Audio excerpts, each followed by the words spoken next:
What's your name? What tribe are you from? My name is Delbert Black Fox Bahamani. I'm a Hunkpati Dakota Sioux. I come from Fort Thompson, South Dakota. And about 20 years ago, I had a vision of helping my people. And I was on the Treaty Society. And my family carried the 1868 treaties for the Sioux Nation. And my grandfather, Buckley Pahamani, was keeper of the treaties. And the treaties came to my dad, and my dad passed them to me. And through that, I had this vision of helping my people. So I put up a nonprofit organization. It was called the All Nation Gathering the Treaties. And from there, I gathered all the treaties throughout North America, and I had ceremony with them, and asked the people to send their treaties to me so I can study them. And through that, when I gathered the treaties, well, I studied them and seen how the government wiped out a lot of the people that they signed treaties with, and kind of really got to me. So I got together with some people, and we went to the White House to meet with President Clinton. And when I went over there, I sent for my uncle. His name was Leroy Pomini, and Willard Fubu, and they were medicine people from the Rosebud Reservation and the Fort Thompson Crow Creek Sioux Reservation. And when we got up there, we were going to smoke the peace pipe with President Clinton. Then the CIA and the FBI, they surrounded us, said that they had to analyze our tobacco. So we had an argument with them and told them that we were there to meet with the government to see what they were going to do to honor our treaties. And I had to send my two medicine people back to South Dakota. From there, well, then I told them to send the Leonard Peltier Defense Committee to the embassy room in Manhattan, and that's where we all gathered there.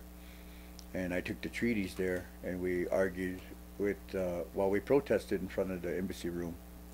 And somehow, they heard our voice. And from there, President Clinton, he gave the apology bill to the Hawaiian Nation. And that's who we're signing a treaty with now. And we're helping the Hawaiians with their sovereignty. We're helping them to preserve their heias, their hulas, to protect their burial sites, and to help government their people. And that's what this Indigo Bridge, I'm the founder and the president of the Indigo Bridge. And what we're doing is signing a treaty with the Hawaiians. And it was only supposed to be with the Hawaiians, but yet we made it go even further to all indigenous people around the world. So now we're working with the people from Tahiti, the Tongas, the Maoris, the Samoans, all the South Pacific Islanders, and the Aborigine Indians in Australia, and the ones in Brazil, and the ones in the Zula people from Africa. And we're trying to help all indigenous people with this treaty. And we're asking the Ute people, the Ute Nation, to get involved with us, because the Ute Nation is a strong nation. They have their culture, their heritage, their language, and they practice their culture, which is really amazing to have people involved with the Indigo Bridge that still carry on their culture, their ways of life. And that's kind of like what we're focusing right now. And we're also setting up grants with different native tribes to help our youth with alcohol and drugs and anything. The suicide is one of the biggest issues that we have among our teens. So we're trying to set up programs. We're trying to focus on them and trying to help our people.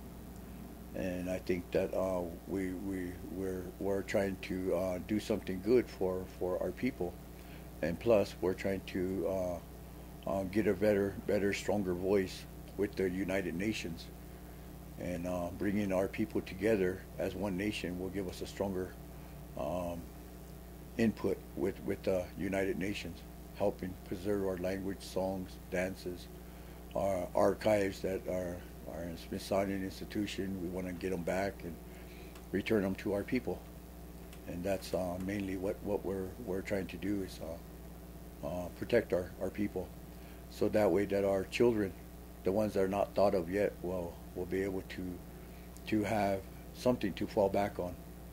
And still yet we wanna get all the languages around the world, native language around the world, and open up 4 libraries across the United States, and honor the people that were forgotten.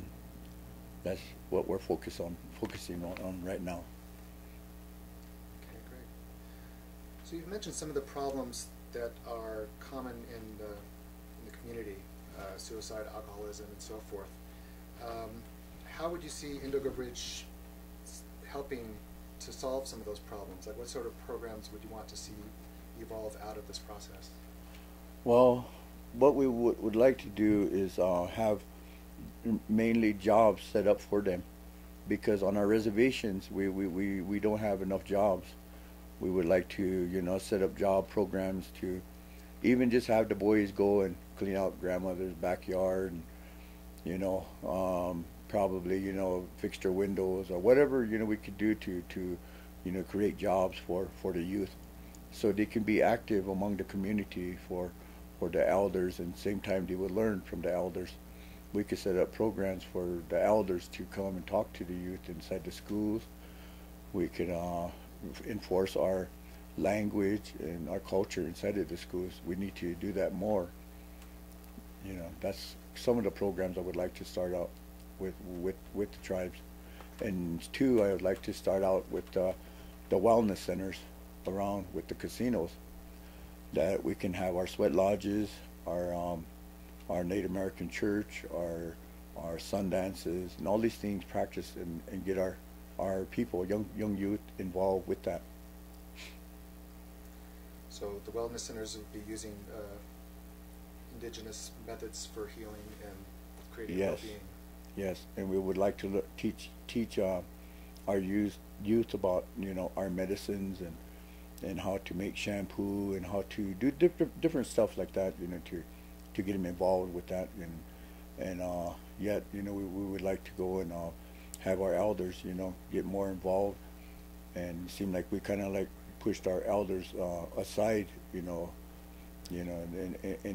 it's very important for us Native people, every human being. It's very important for everybody to know where they're coming from, if they want to know where they're going to go in life. And that's what we're kind of trying to focus on, right, with the Indigo Bridge. Okay. So it sounds like there's 2 things going on. You want to help more local communities, your community and surrounding communities, as well as expand it to all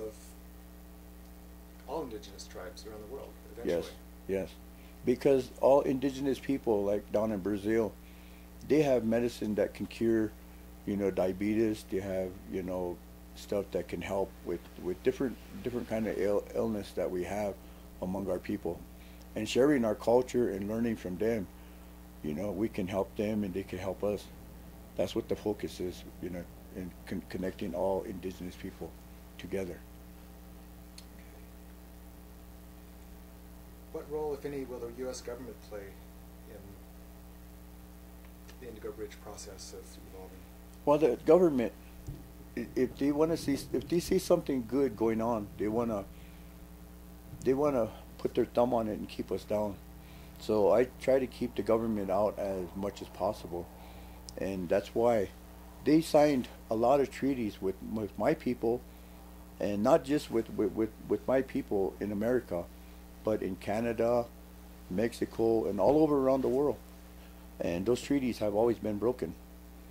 So us Native people, with our treaty, we're true to what we said. we were true to what we lived up to. Um, and with this treaty, I know it will be strong because we made this treaty from our heart, the visions that we had, because we all went through that same kind of that kind of life of being massacred and put down, and Christianity is good, but we were beaten into our heads, our ancestors, you know that, and everything was stolen from us, and it was all in the eyes of God. And this Indigo Bridge is to reach out and help those people, and let them know it's okay, and that we can all work together. We can heal each other. In order for us Native people to heal, we have to heal each other first. In order for us to save this world, we have to save the people of that land. Which here in America, we have to save our people. We have to help our people. And same thing with the people in Brazil. We gotta go and help them heal. We gotta bring them strong again. And then from there, life is gonna go on with this earth. Our air will be protected. Our water, all these things will come back to life. It'll bring life back to the world.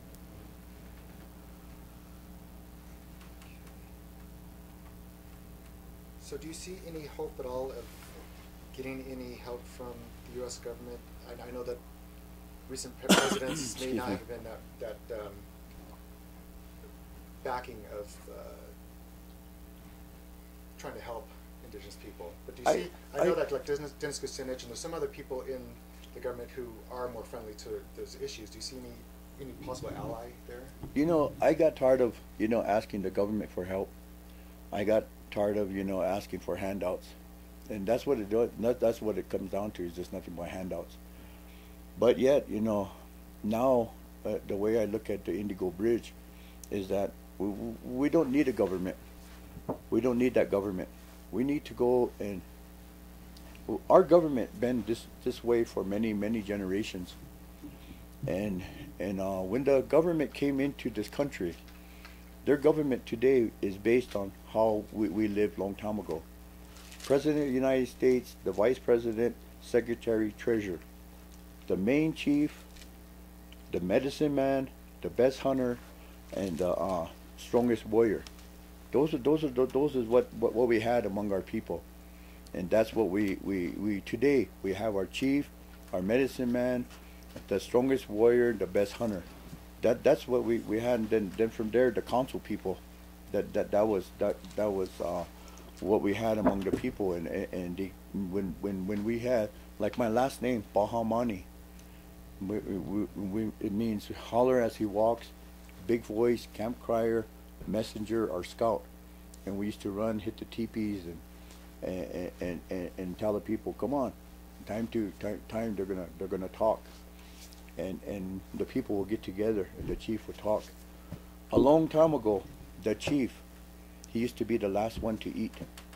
He waited till everybody else was fed, and whatever came to him last, and then he was the last one to eat. Maybe it was just a cup of water, maybe it's just a drink of water, but that chief was going to be happy because he looks around, he sees all his people, they were all fed and they were happy, and that made him strong. And these are the kind of leaders that we need back among our people. For our people to be strong, this is what we need to get back to our people. This is part of our culture, and we can't let this die out, because we got the ones that are not even thought of yet. We think it's going to be hard, but I look over there to see them. It's going to be pretty hard for them.